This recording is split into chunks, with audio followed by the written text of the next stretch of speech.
Despesas médicas são os campeões da malha fina do Imposto de Renda de 2024. Olá, sou o Rubens Branco, da Branco Advogados.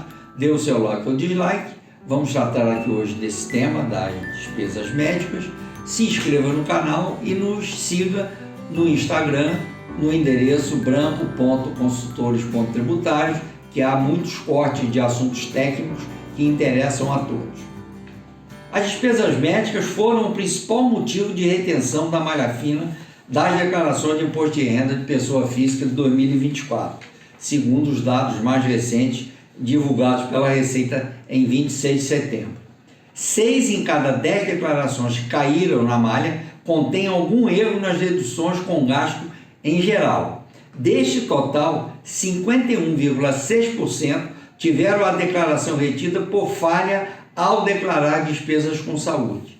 Em seguida, vem a omissão de rendimentos, que representa 27,8% do total. De março a 22 de setembro deste ano, a Receita recebeu 45.481.689 declarações de imposto de renda.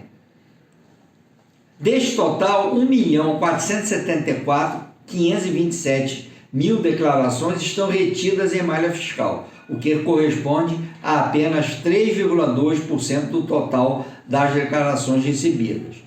Do total das declarações retidas em malha, 71% ou 1.047.000 declarações referem-se a contribuintes que pleiteiam restituições do imposto de renda.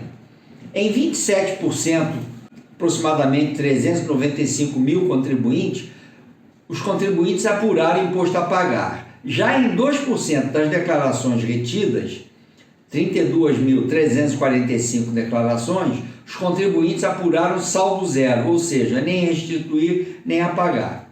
O principal motivo da retenção este ano foram 57,4% deduções com despesas médicas. A falta de comprovantes é o mais comum. Não há limite para a dedução de despesa médica no imposto de renda, desde que sejam comprovados com recibo ou nota fiscal. No entanto, o médico ou a empresa precisa enviar os dados correspondentes ao fisco. Aqui quero fazer um adendo, chamando a atenção de que a partir do ano que vem, a partir de 2025, os médicos terão que obrigatoriamente emitir seus recibos através de um programa que está sendo desenvolvido pela Receita Federal. Ou seja, a malha com despesas de imposto de renda deverá reduzir-se bastante a partir do próximo ano, já que os médicos terão que obrigatoriamente emitir seus recibos dentro deste programa da Receita Federal. Seria como o médico teria que entrar no ICAC para emitir o recibo. Então, o recibo que você vai receber do médico vai ser o mesmo que a Receita Federal estará recebendo lá em seus sistemas. Voltando aqui às malhas desse ano, 27,8% das declarações retidas foram omissões de rendimentos. Inclui rendimentos não declarados pelos titulares das declarações ou por seus dependentes, o que é muito comum. Você inclui lá o seu filho ou sua filha como seu dependente, já que eles estão na faculdade, têm menos de 24 anos, mas eles estão fazendo um estágio, estão recebendo remuneração. E quem os coloca como dependente esquece de colocar a remuneração dos dependentes na declaração. A declaração acaba indo para a malha.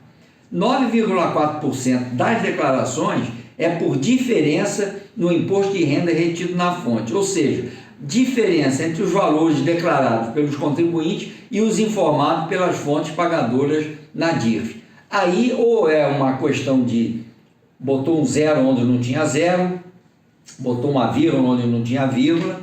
Então, basicamente aqui a maior parte deve ser erro mesmo e não simplesmente colocar um valor que não existe.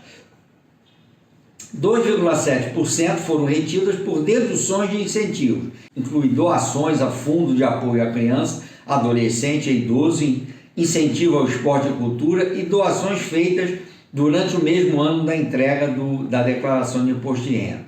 1,6% rendimentos recebidos acumuladamente, diferença entre as informações declaradas e as fornecidas pelos responsáveis pelo pagamento de rendimento na DIRF. E 1,1% das declarações retidas se refere a imposto de renda pago durante o ano de 2023. Diferença entre o valor do imposto pago declarado na DIRF pela empresa e os valores registrados na Receita Federal, como carnê-leão e imposto complementar. Ou seja, o eventual aluguel que você tem um imóvel alugado a uma pessoa jurídica, a pessoa jurídica faz uma retenção de imposto, mas o imposto que foi para a DIRF e que a Receita registra é diferente daquele. Essas são as razões principais das malhas desse ano, que agora, somente a partir de janeiro, a Receita Federal vai começar a analisar. Existe uma outra causa também, que a estatística da Receita Federal não colocou o percentual, mas é de quem pagou ou paga a pensão alimentícia. A Receita Federal está retendo diversas declarações por conta de pagamento de pensão alimentícia, o que não é muito razoável, porque a grande maioria delas já foram retidas em anos anteriores pela mesma razão. Então o contribuinte tem que esperar passar o ano seguinte todo, entrar a partir de janeiro na Receita Federal através do ICAC, colocar os documentos todos que justificam, que suportam uma dedução, e aí a Receita Federal só analisa quando ela quer. Essa que é a realidade. Você vai e cobra, a Receita diz que tem 5 anos para fazer essa revisão. Mas isso não é justo, porque se o rendimento foi pago mais imposto do que necessário, a Receita deveria dar prioridade a analisar esses contribuintes, da mesma forma que dá prioridade para aqueles que têm qualquer outro tipo de problema. É isso aí, pessoal.